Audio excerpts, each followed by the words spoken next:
AIMIM Bihar में कभी हमारी बी टीम हो जाती है, उत्तर प्रदेश हमारी बी टीम हो जाती है, लेकिन हैदराबाद में अगर ओवैसी को चुनौती देने कोई दल जाता है तो भारतीय जनता पार्टी जाती है।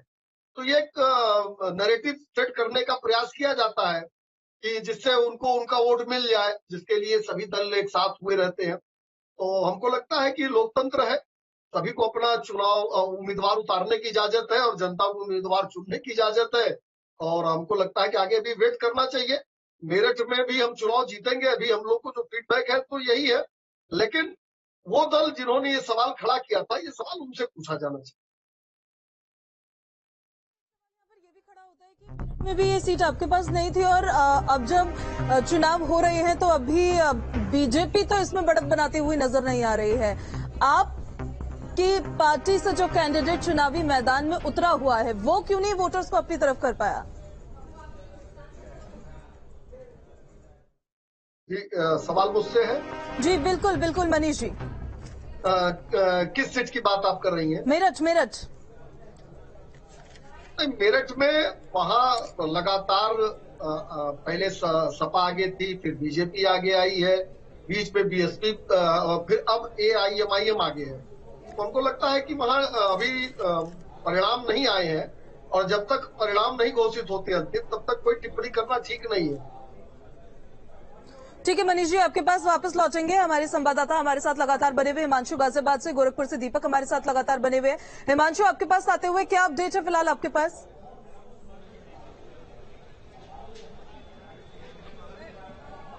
अब बिल्कुल देखिए, जैसा मैंने आपको पहले बताया कि नगर निगम जैसा कि गढ़ कहा जाता है गाजियाबाद का, क्योंकि 6 बार अब तक के चुनाव में भाजपा का ही मेयर प्रत्याशी यहां से जीत दर्ज की है और इस बार भी जो 7वीं बार जब यहां पर चुनाव हो रहा है तो कुछ ऐसा ही नजर आ रहा है और अभी जो लीड है वो 30,000 को पार कर चुकी है। अब जबकि 3 ही राउंड की अभी मतगणना हुई है, उसमें 30,000 से ज्यादा लीड लेकर जो सुनीता दयाल है वो भाजपा प्रत्याशी है। दूसरे नंबर पर बीएसपी जो प्रत्याशी हैं निसारा खान वो हैं, उनको 10,000 के लगभग वोट मिले हैं। और तीसरे नंबर की बात करें तो समाजवादी पार्टी से पूनम यादव है, वो तीसरे नंबर पर बनी हुई हैं। तो कुल मिलाकर नगर निगम के अंदर तो कब्जा भाजपा का ही होता हुआ नजर आ रहा है। हाँ, लेकिन जो पार्षद के जो टिकट हुए हैं उसमें नगर निगम के अंदर देखना होगा, जो पूरा सदन है उसमें पूरी अगर एक कहें कि 50 का आंकड़ा भाजपा पार कर पाती है या नहीं, ये देखना होगा, क्योंकि उसमें फाइट चल रही है। पार्षदों में काफी ऐसी सीट हैं जो भाजपा हारती हुई नजर आ रही है। तो ऐसे में जब 100 के 100 वार्ड की सीटें खुलेंगी तब क्या कुछ आकलन होगा, देखना दिलचस्प होगा। क्योंकि 2017 के अंदर अगर हम बात करें तो 57 पार्षद भाजपा जीती थी, लेकिन इस बार ऐसा होता हुआ दिख नहीं रहा। जो एक आकलन लगाया गया है तकरीबन 35 से 40 जो पार्षद हैं वो भाजपा इस बार जीत पाएगी। निर्दलीय काफी जो लोग लड़ रहे थे वो जीतते हुए नजर आ रहे हैं, क्योंकि भाजपा के अंदर अंतर कलह देखने को मिला था और जो सीट बंटवारा हुआ था पार्षद टिकट को लेकर उसमें भी काफी ज्यादा नाराजगी लोगों ने दिखाई थी और भाजपा के खिलाफ ही भाजपा के कार्यकर्ता खड़े हुए थे। तो उसका नुकसान हो सकता है भाजपा को पार्षदी में देखने को मिले। बात नगर पालिका की कर ले। नगर पालिका में पिछली बार भाजपा में 2017 के अंदर चारों नगर पालिका जो गाजियाबाद की थी उन सब पर भाजपा ने अपना परचम लहराया था, लेकिन इस बार ऐसा होता हुआ नहीं दिख रहा है। इस बार एंटी इनकम्पेंसी के चलते भाजपा सिर्फ मोदीनगर नगर पालिका में आगे है। बाकी तीनों नगर पालिका की बात करें, चाहे वो मुरादनगर नगर पालिका हो, लोनी नगर पालिका हो या फिर खोड़ा नगर पालिका, तीनों पर भाजपा पिछड़ी हुई है।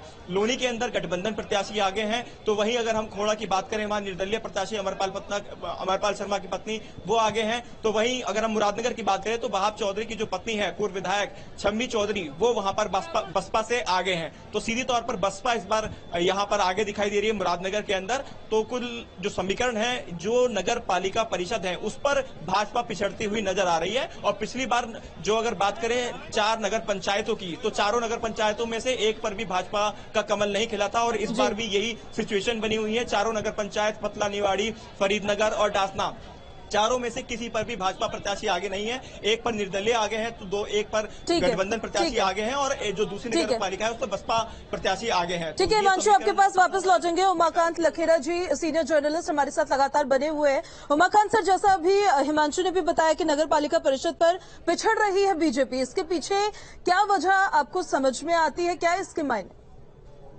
मैं आपके दर्शकों के लिए और आपके रिपोर्टर्स के लिए एक जानकारी देना चाहता हूं कि पिछला जो इलेक्शन हुआ था लोकल स्थानीय निकायों का, तो ये जो चाहे वो मोदी नगर की सीट हो या मोदीपुरम की हो या ये जो नगर पालिकाओं की जो सीटें हैं, यहाँ ये सीटें मॉडिफिकेशन हुआ है।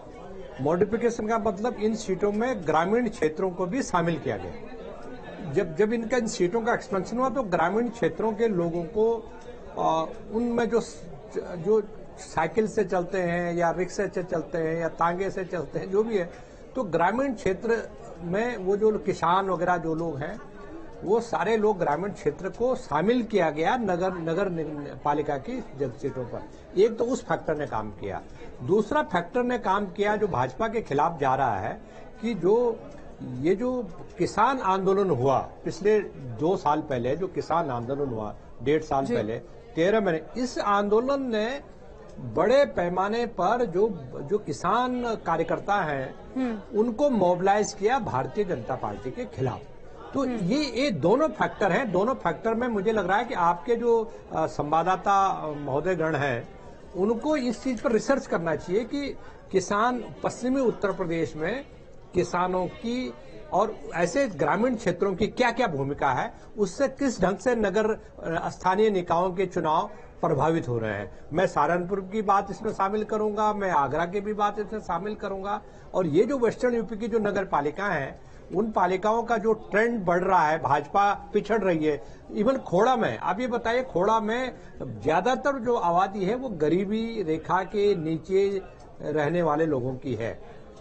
ऐसे लोगों की रहने वाली है जिनकी 6,000, 8,000, 7,000 तनख्वाह पे लोग काम करते हैं और वो वहां रहते हैं। तो निश्चित रूप से महंगाई का एक बहुत बड़ा असर इस तबके में है और वो बहुत परेशान है महंगाई से।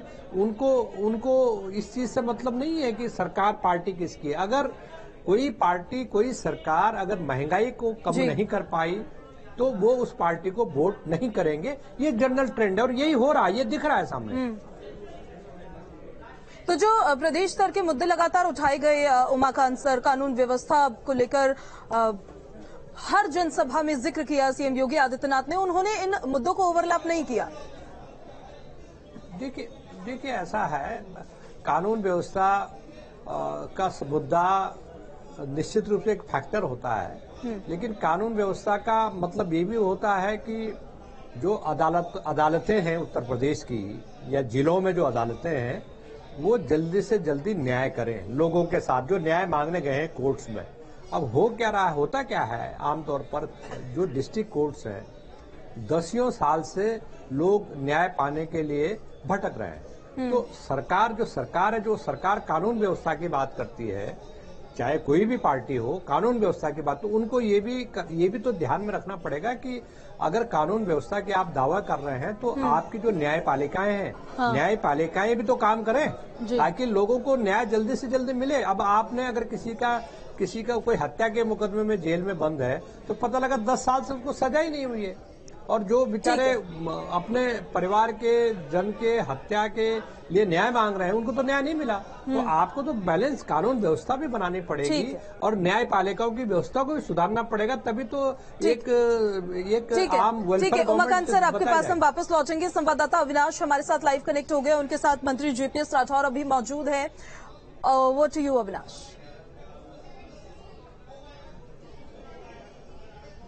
बिल्कुल आशमा, देखिए अभी हालांकि जो रुझान आ रहे हैं उसमें बीजेपी प्रचंड बहुमत की तरफ दिख रही है नगर निगम में, लेकिन अगर हम नगर पालिका परिषद की बात करें या नगर पंचायत की बात करें तो वहां पर कहीं ना कहीं जो मुकाबला है वो कांटे का दिख रहा है। इस वक्त मेरे साथ यूपी के सहकारिता मंत्री जेपीएस राठौर जी हैं। सर, चूंकि आप संगठन के भी महत्वपूर्ण पदाधिकारी रहे हैं, चुनाव को बहुत करीब से देखा आपने, बीजेपी दावा कर रही थी कि हम सुपड़ा साफ कर देंगे। नगर निगम में तो दिख रहा है, लेकिन नगर पालिका और नगर पंचायत में स्थिति बहुत बेहतर तो नहीं दिख रही। देखिए, ऐसा है कि माननीय योगी आदित्यनाथ जी के नेतृत्व में ये चुनाव लड़ा गया है और जिस तरीके से जनता का आशीर्वाद मिला है, सभी नगर निगमों में भारतीय जनता पार्टी के प्रत्याशी आगे चल रहे हैं। और जहां तक रही नगर पालिका नगर पंचायतों की स्थिति, भारतीय जनता पार्टी वहां भी बेहतर परफॉर्मेंस कर रही है और पिछले जो चुनाव हुआ था 5 साल पहले, वहां पर उसके तुलनात्मक अगर देखा जाए तो बेहतर है। एक चीज। दूसरा क्या है कि भारतीय जनता पार्टी सिंबल देती है, चुनाव व्यवस्थित तरीके से लड़ाती है, उधर समाजवादी पार्टी क्या करती है कि वो सिंबल किसी को देंगे, किसी को नहीं देंगे, और फिर उसके बाद कह देंगे जो उनको लड़ता हुआ दिखाई पड़ेगा उसको वो आगे कर देंगे। जिस तरीके से मेयर के आपने देखा होगा कि उन्होंने एन वक्त पर अपना ही सिंबल जिसको दिया था उस कैंडिडेट को ही बैठा दिया और दूसरे को आगे कर दिया, निर्दल को।